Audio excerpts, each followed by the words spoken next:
श्रीगुरुभ्यो नमः। हरिः ओम्। ओं नमो भगवते वासुदेवाय।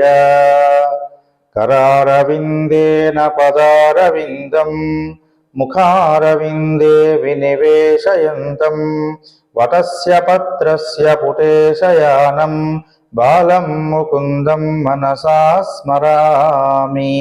संहृत्य लोकान् वटपत्रमध्ये शयानमाद्यन्तविहीनरूपं सर्वेश्वरं सर्वहितावतारं बालं मुकुन्दं मनसा स्मरामि।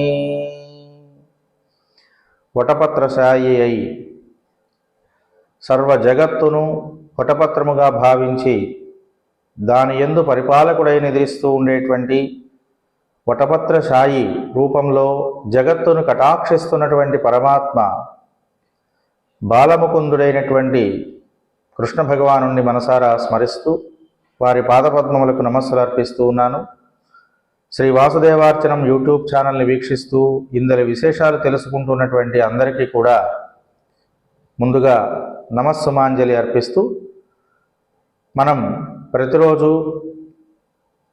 తెలుసుకుంటూ ఉన్నటువంటి విశేష అర్చనాది కైంకర్యాలలో భాగంగా ధనుర్మాస ఉత్సవ వైశిష్ట్యాన్ని గురించి తెలుసుకుంటున్నాం. అందులో గోదాదేవి చేస్తూ ఉన్నటువంటి పాసురములు, వాటి యొక్క అంతరార్థములు ఎలా ఉన్నాయి అనేటువంటి విషయాన్ని తెలుసుకుంటూ 23వ రోజు వరకు చేరుకున్నాం. 23వ రోజున 23వ పాసురాన్ని మనం తెలుసుకోబోతూ ఉన్నాం. దాంట్లో భాగంగా నిన్నటి వరకు కృష్ణ పరమాత్మను నిద్రలేపడం, ఆ స్వామి యొక్క నేత్రముల దృష్టికి వీళ్ళందరూ కూడా పాత్రులు కావడం అనేటువంటి దాన్ని కోరుకుంటూ గోపికలందరూ కూడా స్వామిని నిద్రలేపారు గోదా సహితులై. అలాంటి ఆండాళ్ సహితులైనటువంటి గోపికలందరూ ఈ రోజున కృష్ణ పరమాత్మ లోపల నుండి మాట్లాడుతూ ఉన్నటువంటి స్వామిని వేడుకుంటూ, స్వామి లోపల ఉండటం కాదయ్యా, నీవు వెలికి వచ్చి సింహాసనం మీద కూర్చుండి మాతో మాట్లాడితే నీవు నడిచి వచ్చేటువంటి సౌందర్యాన్ని చూడాలని, నడిచి వచ్చే సింహాసనాధీష్ఠుడమైనటువంటి నీ యొక్క ఆసీన మూర్తి రూపాన్ని మేము సేవించాలని భావిస్తున్నాం స్వామి, కనుక లేచి వచ్చి మమ్మల్ని అందరినీ కటాక్షించవా స్వామి అని వీళ్ళందరూ కూడా స్వామిని వేడుతున్నారు. ఈ రోజున ఈ పాసురంలో కృష్ణ పరమాత్మ పడుకొని ఉన్నప్పుడు ఉన్నటువంటి సౌందర్యాన్ని గోపికలందరూ కూడా సేవించుకున్నారు. అట్లాగే వాళ్ళకి తెలియనటువంటిది, ఆనందించాలి అనుకుంటున్నటువంటిది ఏమిటి అంటే, స్వామి నడిచి వస్తున్నప్పుడు కూర్చున్నప్పుడు ఉండేటువంటి సౌందర్యాన్ని వీళ్ళు ఆస్వాదించాలి అని అనుకుంటున్నారు. అలా అనుకుంటున్నటువంటి యొక్క ఆ సౌందర్యాన్ని భాషించాలి అంటే స్వామి లేచి రావాలి. కనుక ఓ స్వామి, కృష్ణ పరమాత్మ అయినటువంటి నీవు ఏ విధంగా లేచి రావాలి, ఎలా ఉంటే మేమందరం కూడా ఆ సౌందర్యాన్ని ఆస్వాదించగలుగుతాము అనేటువంటి ఒక విషయాన్ని సూచన చేస్తూ ఈ గోపికలందరూ కూడా ఈ కృష్ణుణ్ణి నిద్రలేపడం అనేది మనకు ఈ పాసురంలో కనిపిస్తుంది. ఇందులో పడుకొని లేవడానికి సిద్ధంగా ఉన్నటువంటి ఒక సింహంతో కృష్ణ భగవానుని పోల్చారు ఈ గోపికలందరూ కూడా. అది ఏమిటి, దాంట్లో ఉన్నటువంటి విశేషం ఏమిటి అనేది మనం ఈ రోజున తెలుసుకుందాం. మారిమలై ముళంగే మన్నిక్కిడందు రంగం శీరియ సింగం அறிவித்துத்தி விழித்து வேரிமயிர் பொங்க வேப்பொடும் பேருண்டு தரிமூரி நிவிந்து முழங்கிப் பருவப்பட்டு போதுருமா போலே நீ பூவை பூவண்ணா உன் கோயில் நெருங்களே போந்துருளி கோப்புடைய சீரிய சிங்காசனத்திருந்து யாம் வந்த కార్యమారాయిందు అరుళేరోరెంబాబాయి అంటూ ఈ గోదాదేవి సహితులైనటువంటి గోపికలందరూ కూడా కృష్ణ పరమాత్మను ప్రార్థన చేస్తూ ఆయన్ని నిద్రలేపుతున్నారండి. ఈ లేపడంలో పర్వత గుహలో వర్షాకాలంలో కదలకుండా మెదలకుండా పడుకుని హాయిగా నిద్రపోతూ ఉన్నటువంటి పరాక్రమము కలిగి ఉన్నటువంటి ఒక సింహంతో పోలుస్తూ వీళ్ళు స్వామిని నిద్ర నుండి మేల్కొలుపుతున్నారు. సింహాన్ని ఎలాగైతే చూస్తున్నారో, సింహం ఎలాగైతే నిద్ర నుండి లేచినప్పుడు చేసేటువంటి చేష్టలను చేస్తుందో ఆయా చేష్టలను కృష్ణ పరమాత్మ యందు ఊహిస్తూ వీళ్ళు స్వామిని నిద్రలేపుతున్నారు. తీక్షణమైనటువంటి చూపుల్ని అటూ ఇటూ సాచి, నేను నిద్రపోయేటప్పుడు నాకు పక్కన ఎవరైనా ఉన్నారా, నిద్రపోతున్నప్పుడు నన్ను ఎవరైనా చేరగలుగుతున్నారా అన్నట్లుగా చూస్తున్నటువంటి ఆ సింహము యొక్క చూపులను కూడా వీళ్ళు గ్రహించి వర్ణిస్తున్నారు. అట్లా సింహము చేసేటువంటి ప్రతి పని కృష్ణ పరమాత్మ యందు ఊహిస్తూ వీళ్ళు ఆయన నిద్రలేపుతున్నారండి. మారి మలై ముళంగిల్ మన్నిక్కిడందు రంగుం శీరియ సింగం అన్నారు మొదటి వాక్యంలో. వర్షాకాలంలో పర్వత గుహలో ఎటువంటి చలనము లేకుండా కదలకుండా మెదలకుండా పడుకుని నిద్రపోతున్నటువంటి సింహము లేచి వచ్చినట్లుగా లేచి రావాలి అని కృష్ణుణ్ణి గోపికలు కోరుతున్నారు. ఈ వాక్యంలో సింహంలాగా లేచి రమ్మంటున్నారు. దీంట్లో మనం తెలుసుకోవాల్సిన విషయం ఏమిటి అని అంటే, వర్షాకాలంలో నిద్రపోవడం అనేటువంటిది ఒకటి, రెండవది సింహములా నిద్ర లేవడం.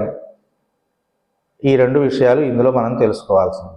ఇక్కడ లోకంలో ఎప్పుడైనా సరే వర్షాకాలం అనేటువంటిది యోగులు అంటే తపస్సు చేసుకునేటువంటి మహర్షులు మొదలైనటువంటి వాళ్ళకి, అట్లాగే విరహులు అంటే భార్య వియోగాన్ని పొందినటువంటి వాళ్ళు, విరహంతో శరీరాన్ని శుష్కింప చేసుకుంటున్నటువంటి వాళ్ళకి, అట్లాగే కవులకు అంటే ప్రకృతి యొక్క సౌందర్యాన్ని ఆస్వాదిస్తూ దానిని సామాజికాభ్యుదయ పదంలో దాని యొక్క తత్వాన్ని చెప్పేటువంటి వాళ్ళు కవులు. అలాంటి కవులకు కానీ, అట్లాగే రాజులు, వాళ్ళందరికీ కూడా చాలా ముఖ్యమైనటువంటి కాలంగా వర్షాకాలం కనిపిస్తుంది ఈ లోకంలో. ఏమిటి ముఖ్యమైన కాలము, ఎందుకు అనంటే, వర్షాకాలంలో యతులందరూ కూడా, యతులంటే యోగులు, ఆచార్యులు మొదలైనటువంటి వాళ్ళు, వీళ్ళందరూ కూడా ఏం చేస్తారు, చాతుర్మాస్యము అనేటువంటి ఒక వ్రతాన్ని చేసి సర్వము కూడా భగవదర్పితముగా వాళ్ళు భగవద్ ధ్యానంలో నిమగ్నులై ఉంటారు. దీన్ని చాతుర్మాస్య వ్రతం అని పిలుస్తారు ఈ వర్షాకాలం 4 నెలల కాలాన్ని. కనుక చాతుర్మాస్య దీక్ష చేపట్టి ఈ 4 నెలలు పరమాత్మ యొక్క సన్నిధానంలోనే వాళ్ళు కాలాన్ని గడిపేస్తారు, యతులు యోగులు మొదలైన వాళ్ళు. అందుకని వాళ్ళకి అది ప్రాధాన్యత కలిగినటువంటి మాసము, సమయం. అట్లాగే ఇంకొకటి ఏమిటంటే, ప్రేయసి ప్రియులు ఇద్దరూ కూడా అంటే భార్యాభర్తలు కావచ్చు, ప్రేయసి ప్రియులు కావచ్చు, ఒకళ్ళ మీద ఒకళ్ళకి ప్రేమ భావన అంకురించినటువంటి వాళ్ళు కావచ్చు, వీళ్ళందరూ ఒకళ్ళనొకళ్ళను విడిచి ఉన్నటువంటి వాళ్ళు దూరంగా ఉండలేక ఆ వర్షధారల యొక్క వాతావరణంలో వస్తున్నటువంటి మార్పుల యొక్క సహజమైనటువంటి స్ఫురణము కలిగినటువంటి వాళ్ళై ఒకళ్ళనొకళ్ళు కలుసుకోవాలి, విడిచి ఉండలేకపోతున్నాము అనేటువంటి ఒక ప్రయత్నం చేస్తారట ఈ 4 నెలల్లో. ఆ వర్షాలు పడుతూ ఉన్నటువంటి సమయంలో చలి సహజంగా ఉంటుంది. ఆ చలి వలన కలిగేటువంటి గెలి మనస్సులను ప్రేరేపణ చేస్తుంది. తద్వారా ఆ ప్రేయసి ప్రియులిద్దరూ ఒకటి కావాలి అనేటువంటి ఒక తపనతో ఉంటారట. కనుక అలాంటి ఒక తపనను అందించేటువంటిది, తీర్చేటువంటిది వర్షాకాలము. కనుక వాళ్ళకి అది చాలా శ్రేయోదాయకమైనటువంటి సమయం. ఇక మూడవది ఏమిటి అంటే, వర్షాకాలంలో మేఘాలు బాగా నల్లగా కనిపిస్తూ ఉంటాయి కదండి, మనకు కనిపిస్తాయి కదా.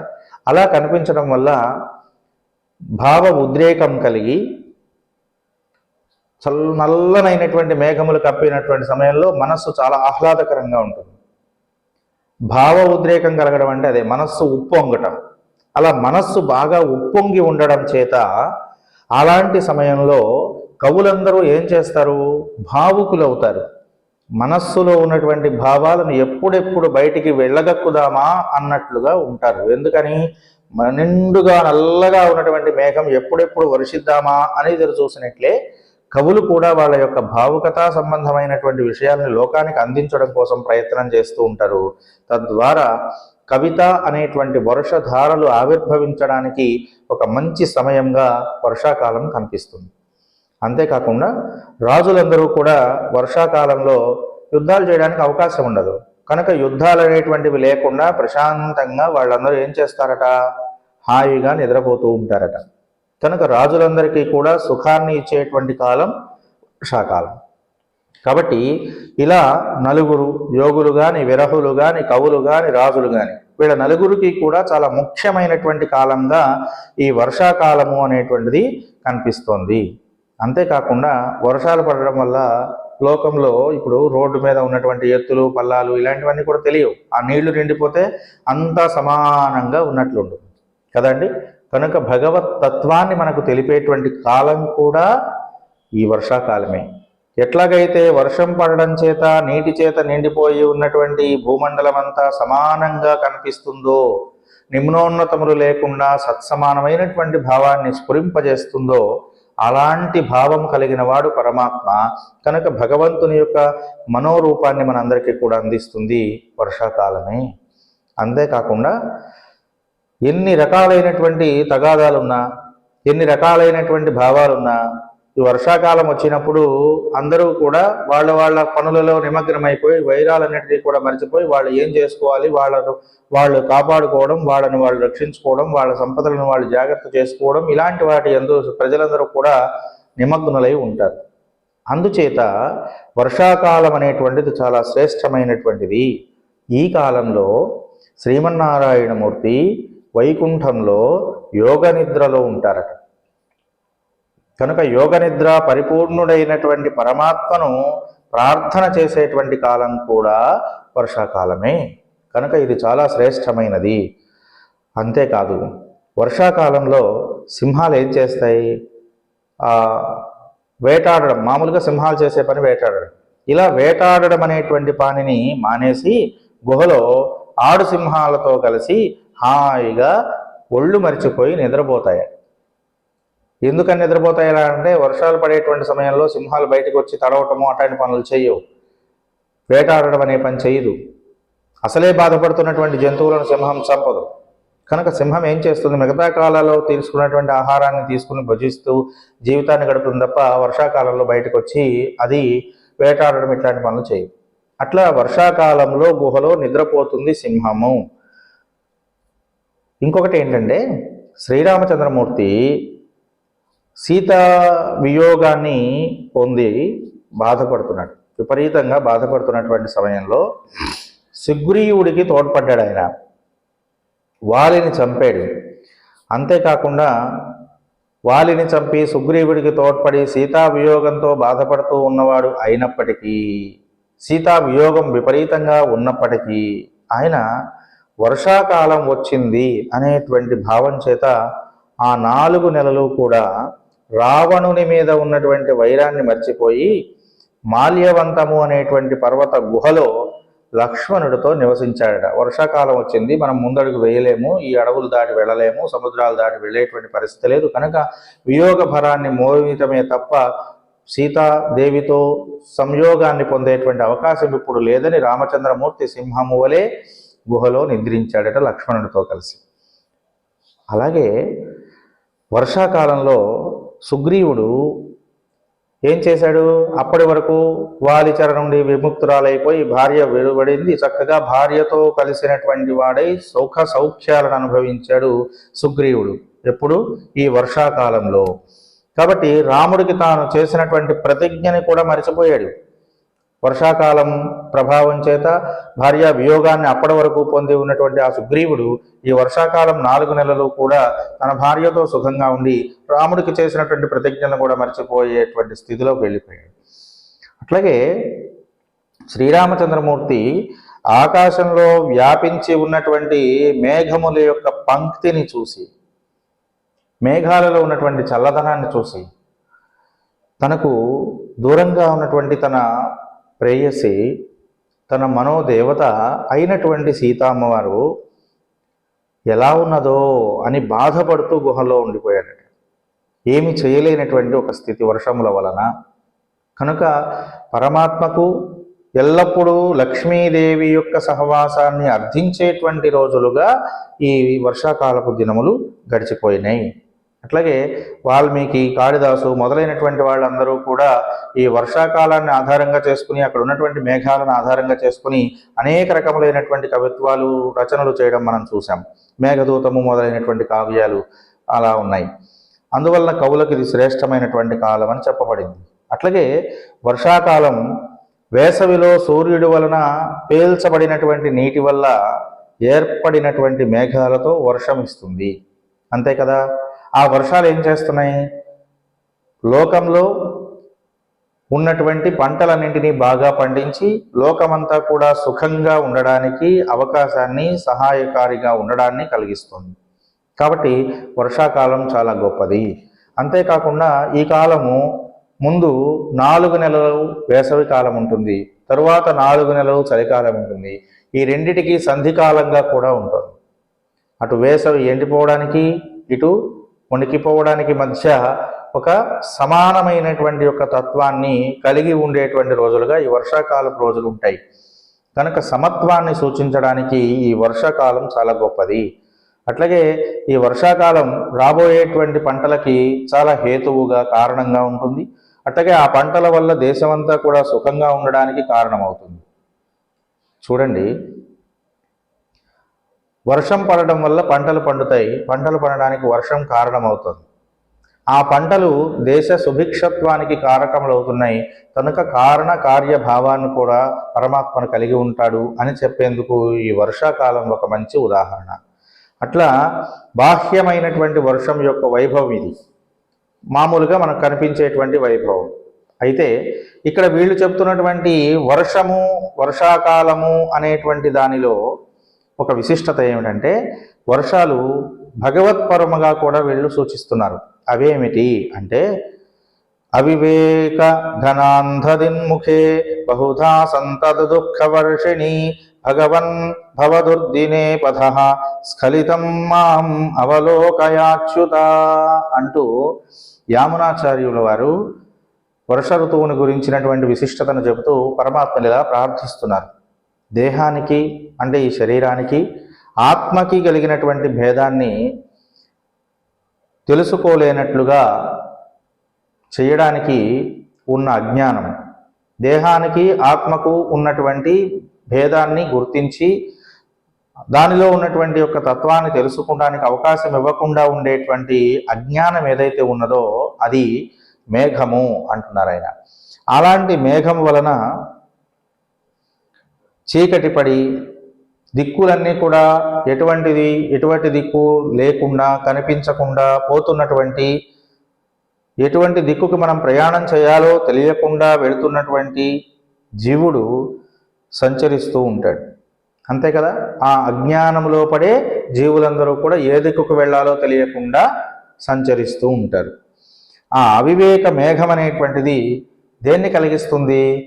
అలా దిక్కు లేనటువంటి వాడై ప్రయాణం చేస్తున్నటువంటి జీవుడికి దుఃఖాన్ని మిగులుస్తుంది. కనుక ఆ దుఃఖము అనేటువంటి వర్షాన్ని విపరీతంగా కురిపించేటువంటి అజ్ఞానం అనేటువంటి మేఘము ఇక్కడ సూచించబడుతుంది. అంతేకాకుండా సంసారం ఉంది కదా మధ్యలో, ఈ సంసారం అనేటువంటిది వర్షాకాలంలో చీకటి కమ్మినటువంటి పగలు. వర్షాకాలంలో పగలు కూడా ఎలా ఉంటుంది? ఒక్కొక్క సందర్భంలో బాగా చీకటిగా ఉంటుంది కదా. అలా ఈ సంసారం ఏమిటి అంటే వర్షాకాలంలో చీకటి కమ్మి ఉన్నటువంటి పగలుతో సమానము అంటున్నారు. అలాంటి వర్షాకాలంలో దారి తెలియకుండా, దిక్కు తోచకుండా కొట్టుమిట్టాడిపోతున్నటువంటి నన్ను కృపతో చూసి దారి చూపించు స్వామి అని యామునాచార్యుడు ప్రార్థించాడు. ఎంత చక్కగా చెప్పాడు చూడండి. వర్షాకాలంలో ఉన్నటువంటి మేఘమేమో అజ్ఞానము, ఆ అజ్ఞానం అనేటువంటి చీకటిలో దిక్కు తెన్ను తెలియక కొట్టాడుకుంటున్నటువంటి వాడికి దుఃఖంగా వర్ష రూపంలో అందుతున్నటువంటి దుఃఖము, ఆ వర్షాకాలంలో చీకటి కమ్మినటువంటి పగలు సంసారమని, ఆ సంసార సంబంధమైనటువంటి బాధలన్నింటినీ తొలగించి కటాక్షించవయ్యా స్వామి అని ప్రార్థిస్తున్నటువంటి ఒక గొప్ప సుదినములు ఈ వర్షాకాలపు రోజులు. ఈ వర్షం ఇలాగే కాకుండా మరొక పరంగా కూడా వర్షాన్ని గురించి చెప్పబడుతోంది మన శాస్త్ర ఇతిహాసాల్లో. ఏమిటి అంటే భగవత్ కృపా సముద్రము అనేటువంటి దాని నుండి, భగవత్ కృప అనేటువంటి ఒక సముద్రం, దాని నుండి స్వీకరించబడినటువంటి కారుణ్యము, కరుణ అనేటువంటి దాని చేత కదులుతున్నటువంటి నీటి కిరణాల నుండి బయటపడినటువంటి భగవత్ కటాక్ష ప్రసరణమే, ఆ కదులుతున్నటువంటి అలలు మొదలైనటువంటి వాటి ద్వారా వాటిల నుండి వస్తున్నటువంటి భగవంతుని యొక్క కటాక్ష వీక్షణమే ఈ వర్షము. చల్లగా ఉంటుంది. అందుచేత చల్లనైనటువంటి భగవత్ కటాక్ష వీక్షణం ఎక్కడ నుండి వస్తున్నదట అంటే వర్షాకాలంలో భగవత్ కృపా సముద్రం అనేటువంటి ఒక సముద్రము నుండి నీటిని తీసుకుని వస్తున్నదట. అందుచేత వర్షము అనేటువంటి పదం ఎంత లోతుగా వీళ్ళు ఉపయోగించారో చూడండి. ఎందుకని అంటే వీళ్ళందరూ కూడా వేదాంత జ్ఞానం కలిగిన వాళ్ళు అని మొదట్లో చెప్పుకున్నాం కదా. అలాంటి వేదాంత జ్ఞానంతో వీళ్ళు ఈ వర్షాకాలాన్ని సూచన చేస్తున్నారు. అంతేకాకుండా ఇందులో పర్వత గుహలో ఉన్నటువంటి సింహము వర్షాకాలంలో మరి కదులుతుందో కదలదో అన్నట్టు నిశ్చలంగా ఉంటుంది. అలా ఉన్నటువంటి ఆ సింహము వలె నువ్వు లేచి రావయ్యా అని చెప్తున్నారు వీళ్ళు. ఉందా లేదా అనేటువంటి సందేహం కలుగుతుందట. ప్రళయకాలంలో పరమాత్మ ఈ ప్రాకృతికమైనటువంటి జగత్తు మొత్తాన్ని తనలో ఇమడ్చుకొని హాయిగా యోగ నిద్రలో ఉంటారట. ఎప్పుడు? సృష్టికి ముందు, ప్రళయకాలమునందు. అలాగా గుహలోపల దాక్కుని ఉన్నటువంటి వాడు, వేద గుహ అనేటువంటి దాని యందు యోగనిష్టలో ఉన్నటువంటి పరమాత్మను సూచిస్తుంది సింహము. వర్షాకాలంలో గుహలోపల నిల్చున్నటువంటి సింహానితో పోల్చడంలో ఉన్న ఉద్దేశం ఇది. కనుక భగవంతుడు తరువాత చేయబోయేటువంటి పని అంటే ప్రళయకాలము తరువాత రాబోయేది ఏది? సృష్టియే కదా. సృష్టించాలి అనంటే ఆ జగత్తుకు సంబంధించినటువంటి అన్ని రకములైనటువంటి తేజము, వీర్యము, చైతన్యము ఇలాంటివన్నీ కూడా పొందాలి. అలాంటివన్నీ పొందడం కోసం పరమాత్మ ఎప్పుడైతే సిద్ధమై తన జోలును విదిల్చి బయటకు వస్తున్నటువంటి సింహము వలె వచ్చినట్లయితే ఆ స్వామిని చూడాలి అనేటువంటి తత్వం వీళ్ళందరికీ పొందుతోంది. సృష్టి చేయడానికి వస్తున్నటువంటి స్వామిని చూడాలన్నది వీళ్ళ యొక్క తాపత్రయం. అలాంటి దానికోసం సింహంతో స్వామిని పోలుస్తున్నారు వీళ్ళందరూ కూడా. కాబట్టి సింహస్వరూపుడైనటువంటి ఆ స్వామి నిద్రలేచి వచ్చి మమ్మల్ని అందరినీ కూడా కటాక్షించాలి అని ఎదురు చూస్తున్నారు. అరివిత్తు తీవిళిత్తు వేర్మయిర్ పొంగన్, తెలివి తెచ్చుకొని, అరివిత్తు అంటే తెలివి తెచ్చుకోవడం, తెలివి తెచ్చుకుని, తీవిళిత్తు తీక్షణంగా చూసి, వేరి మయిర్ పొంగన్ సువాసన కలిగినటువంటి తన వెంట్రుకలను ఒక్కసారిగా విదిలిస్తుంది సింహం. అట్లాగే నువ్వు కూడా లేచిరా అని వీళ్ళు పిలుస్తున్నారు. ఎవరైనా సరే వచ్చి మీద పడతారేమో అనే భయంతో సింహం నిద్రపోవట్లే, ప్రశాంతంగా నిద్రపోతుంది. ఎవరైనా లేపితే లేచిందా? లేవలా, తనంతట తానే లేచింది. కాబట్టి పరమాత్మ కూడా ఏం చేస్తాడు? సృష్టి చేసేటువంటి కాలం వచ్చింది అని అనిపించినప్పుడు తనంత తానే తెలుసుకుని యోగ నిద్ర నుండి మేల్కొంటారు స్వామి. పరమాత్మను మేల్కొల్పేటువంటి వాళ్ళు ఎవరైనా ఉంటారా అంటే ఎవరు ఉండరు. పువ్వు వికసించే కాలం వస్తే దానంతట అదే వికసిస్తుంది. అట్లాగే పరమాత్మ అప్పటి వరకు చైతన్య రహితుడై ఉండి సృష్టి చేసేటువంటి కాలం రాగానే చైతన్య సహితుడై ఉంటాడు. అందుకనే స్వామిని ఏమన్నారు అనంటే నిర్గుణాయ గుణాత్మనే అన్నారు. ప్రళయకాలంలో యోగ నిద్రలో ఉన్నటువంటి స్వామి నిర్గుణుడు. ప్రళయకాలం అయిపోయి సృష్టి క్రమాన్ని ప్రారంభం చేసినటువంటి సమయంలో స్వామి సద్గుణుడు. కనుక అన్ని రకములైనటువంటి తత్వాలు ఆయనలోనే కనిపిస్తున్నాయి అని తెలుసుకోవాలి. ఆ విధంగా తెలుసుకొని వీళ్ళు ఇలాంటి సింహంతో పోలుస్తున్నారు. ఇక్కడ కూడా పరమాత్మ సర్వదా జ్ఞానం కలిగినటువంటి వాడే కదా. స్వామి ఎప్పుడు కూడా జ్ఞాన స్వరూపుడే కదా. మరి మనం మేల్కొనపడం ఏంటి? మనం ప్రతిరోజు చేస్తున్నాం కదా, సుప్రభాత సేవలని ఇలాంటివన్నీ చేస్తున్నారు కదా అని విమర్శిస్తారు. ఇట్లాంటి విషయాలు చెప్పినప్పుడు విమర్శకులందరూ కూడా సుప్రభాత సేవలు చేయటం ఇలాంటివన్నీ ఏమిటి అనంటే, స్వామి నీవు నిద్రలో మమ్మల్ని ఎక్కడ మర్చిపోతావోనయా, కనుక లేచిరా, నీవు కార్యము చేయడానికి సమయం ఆసన్నమై ఉన్నది అని చెప్పడం కోసం జీవులుగా ఉన్నటువంటి మనమందరం చేసే ప్రార్థనయే కర్మానుగుణంగా శరీరాలన్నిటినీ సృష్టించేటువంటి ఒక అవకాశాన్ని పరమాత్మకి ఇవ్వడము అని తెలుసుకోవాలి. కాబట్టి యోగ నిద్ర నుండి స్వామిని మేల్కొలపాల్సిన అవసరం లేదు. యోగ నిద్రలో ఉన్నటువంటి స్వామికి ఎటువంటి తత్వాలు మనం చెప్పాల్సిన అవసరం లేదు.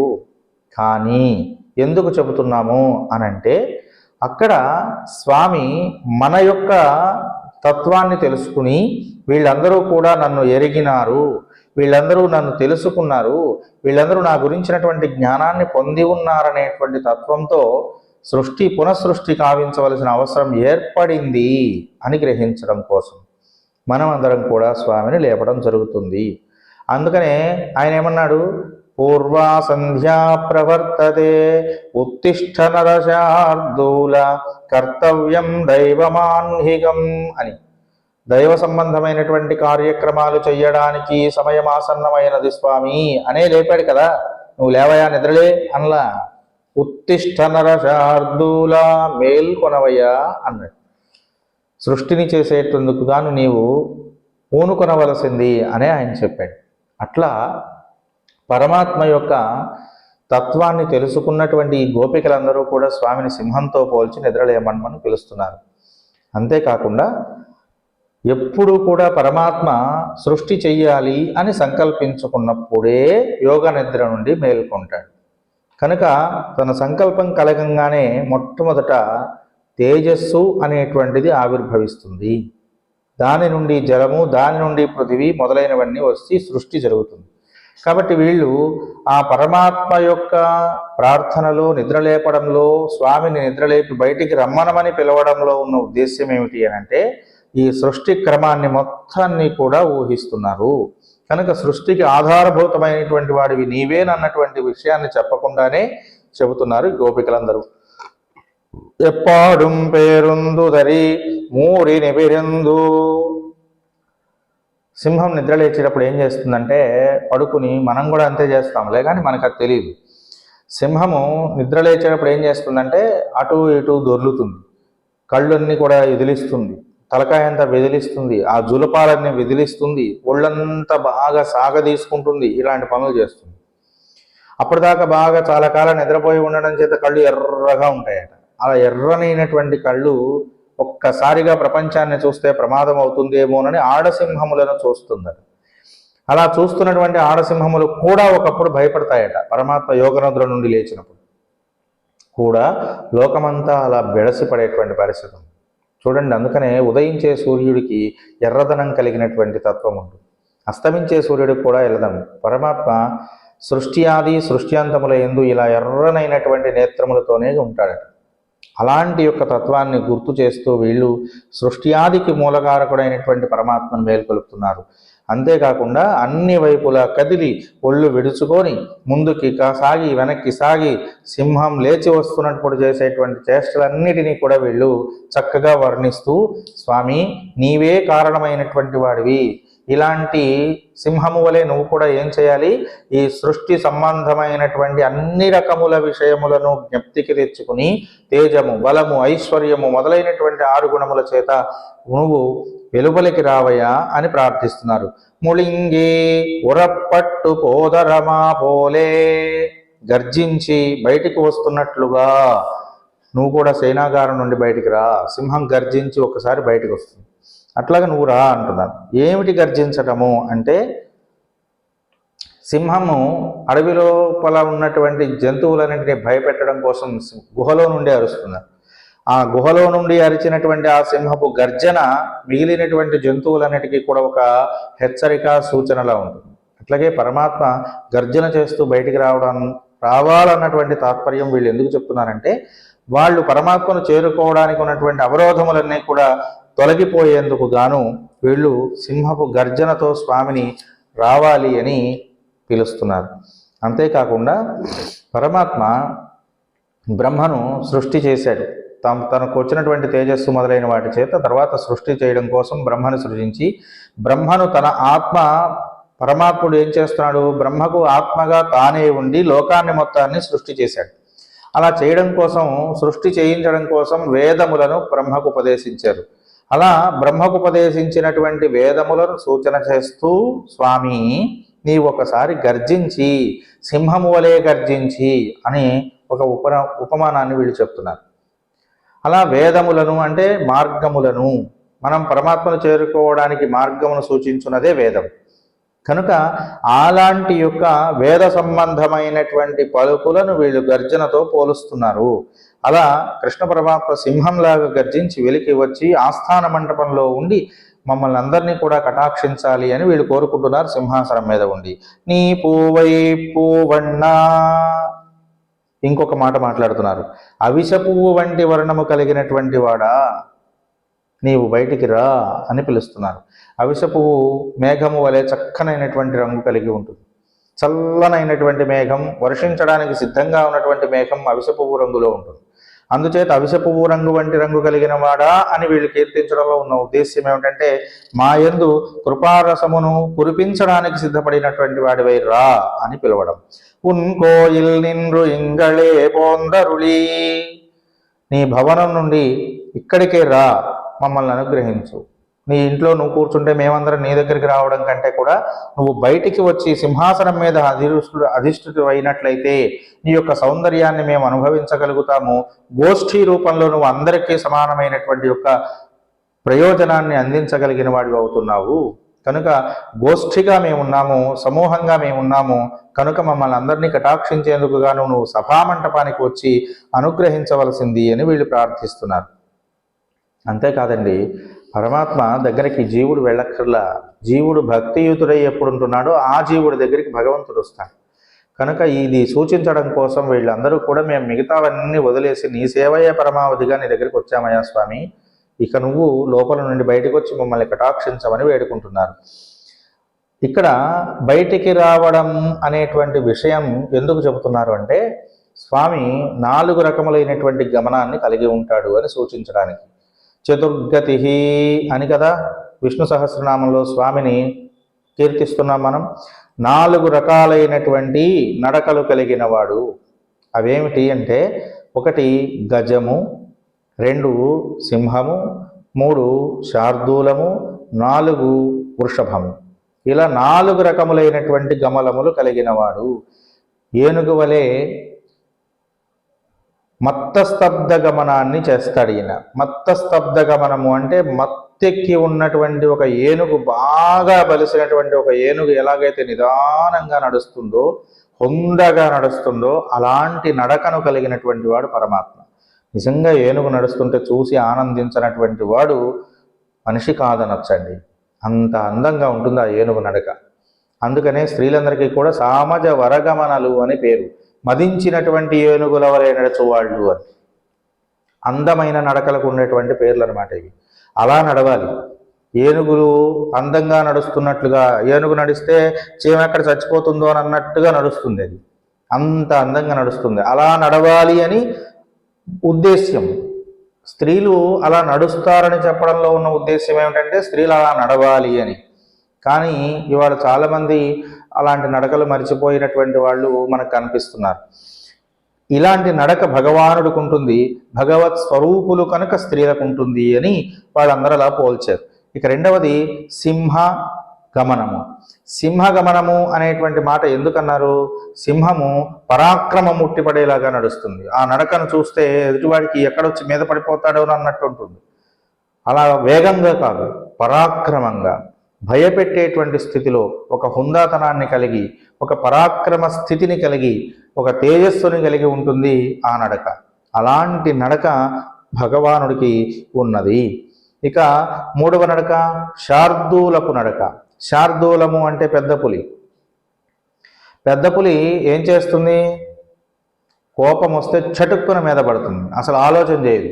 కనుక పెద్ద పులి యొక్క నడక ఎలా ఉంటుంది అని అంటే, కోపంతో వచ్చేటువంటి వేగాన్ని కలిగి ఉంటుంది. కోపం వచ్చినప్పుడు సహజంగా హృదయం ఎలా ఉంటుంది? వేగంగా ఉంటుంది. కనుక స్వామి యొక్క నడక హుందాగా ఉంటుంది, పరాక్రమాన్ని కలిగించేలా ఉంటుంది, వేగంగానూ ఉంటుంది అవసరమైన సందర్భంలో. అంతేకాకుండా ఇంకొక నడక ఏం చెప్పారు? వృషభము అని చెప్పారు, ఎద్దు. ఆ వృషభం నడిచేటువంటి నడక ఎలా ఉంటుందట అంటే, ఒక గర్వాన్ని సూచిస్తూ ఉంటుందట. గర్వాన్ని ఉట్టిపడేలాగా నడుస్తుంది వృషభం. కనుక భగవానుడు ఇలా 4 రకములైనటువంటి గమనములు కలిగిన వాడు అని చతుర్గతి అన్నారు.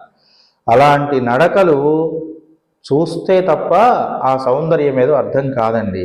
కనుకనే మత్తమాతంగగామినం అని రామచంద్రుణ్ణి వాల్మీకి మహర్షి కూడా పొగిడారు. రామశార్దూలం అన్నారు. అంతేకాకుండా సింహ విక్రాంతగామినం అని కూడా రామచంద్రమూర్తిని గురించి పొగుడుతూ పురుషర్షభ అని కూడా పొగిడారు. కనుక ఈ 4 రకములైనటువంటి గమనములను సూచిస్తూ రామచంద్రుణ్ణి కూడా కీర్తన చేయడం జరుగుతోంది. కనుక భగవానునికి ఉండవలసినటువంటి గమనములు ఇవి. ఎందుకు అంటే ప్రపంచానికి మొత్తానికి కూడా మెరుగైనటువంటి స్థితిని కలిగించేటువంటిది సామజ వరగమనము. అలాగే సమాజంలో ఉన్నటువంటి అనేక రకాల భయాలను తొలగింప చేయగలిగినటువంటిది ఆ చతుర్గతులలో సింహగమనము. ఆ తరువాత శత్రువుల యొక్క గుండెలలో భయంకరమైనటువంటి భయాన్ని కలిగించగలిగేటువంటిది శార్దూల గమనము. అలాగే తనను ఆశ్రయించినటువంటి వాళ్ళందరికీ కూడా గర్వపడేటువంటి పరమాత్మ మాయందు ఉన్నాడు అనేటువంటి విశ్వాసాన్ని కలిగించేటువంటిది వృషభ గమనం. ఈ 4 రకములైనటువంటి గమనములు కలిగినటువంటి వాడవై స్వామి నీలో ఉన్న ఆ నడకల యొక్క సౌందర్యాలను మా నడతలో నేర్చుకుందామనుకుంటున్నామయ్యా, కనుక ఆ నడకలు చూపించేలా నువ్వు లేచిరా అని ప్రార్థన చేస్తున్నారు. కోప్పుడయ్య శీరియ సింహాసనత్తిరుందు. విలక్షణమైనటువంటి సన్నివేశం ఇంకొకటి ఏమిటంటే, సింహాసనంలో కూర్చుండి సేవ మేము చేసేందుకు అవకాశాన్ని ఇస్తూ కృప చెయ్యవయ్యా అని ప్రార్థిస్తున్నారు. సింహాసనంలో నువ్వు కూర్చొని ఉండంగా సేవ చేసేటువంటి మహద్భాగ్యాన్ని మాకు ప్రసాదించు అని వీళ్ళు ప్రార్థిస్తున్నారు. పడక మీద పడుకొని చెప్పడం కాదు, సింహాసనం మీద కూర్చొని చెప్పాలి నువ్వు చేసేటువంటి కృప, నేను ఇది చేస్తాను అని. ఎందుకని అంటే పడుకున్నప్పుడు నిద్రావస్థలో ఉన్నటువంటి చెప్పినటువంటి మాటను మర్చిపోవచ్చు, కానీ సింహాసనం మీద కూర్చున్నటువంటి మాట శాసనం సమానము. కనుక భగవంతుడు ప్రతిజ్ఞ చేస్తే, శాసనం చేస్తే దాన్ని మర్చిపోడు. కనుక గోపికలందరూ ఏం కోరుకుంటున్నారు? సింహాసనం మీద కూర్చుని నీవు మాకు ఇచ్చేటువంటి ఆ కృపారసమును ప్రతిజ్ఞాపూర్వకముగా ఇవ్వవయ్యా అని వేడుకుంటున్నారు. ఎందుకని ఇలా వేడుకోవాల్సి వస్తుంది అంటే, యుద్ధభూమిలో రథం మీద కూర్చుని కృష్ణుడు ఆ అర్జునుడిని చక్కగా కాపాడాడు. అట్లాగా రథం మీద కూర్చున్నాడు కనుక నువ్వు ఎటువంటి భయం పడాల్సిన అవసరం లేదు, చంపేయి నేను చూసుకుంటాను అనేటువంటి ఒక ధైర్యాన్ని ఇచ్చాడు.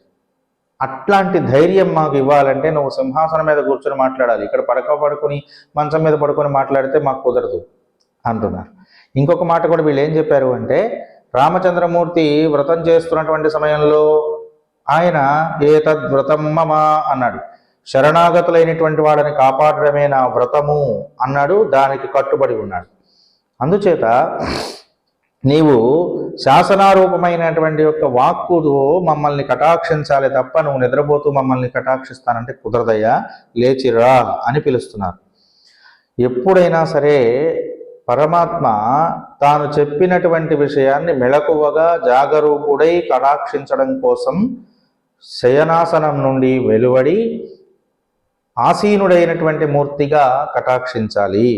అందుచేత ఇక్కడ పరత్వంలో నిద్రపోతున్నటువంటి స్వామిని, మూలాధార స్థానంలో నిద్రపోతున్నటువంటి స్వామిని, పరత్వంలో అంటే పర అనేటువంటి అవతారంలో శేషపాన్పు పైన నిద్రిస్తున్నటువంటి స్వామిని మేల్కొలిపి నిద్రలేపి హృదయపీఠంలో నిలుపుకుని ఉపాసించడము అనేటువంటిది ఇందులో కనిపిస్తుంది. అలా నిద్రపోతున్నటువంటి ఆ పరరూపంలో ఉన్న పరమాత్మను ధ్యానం చేసి ఏం చేశారు వీళ్ళు?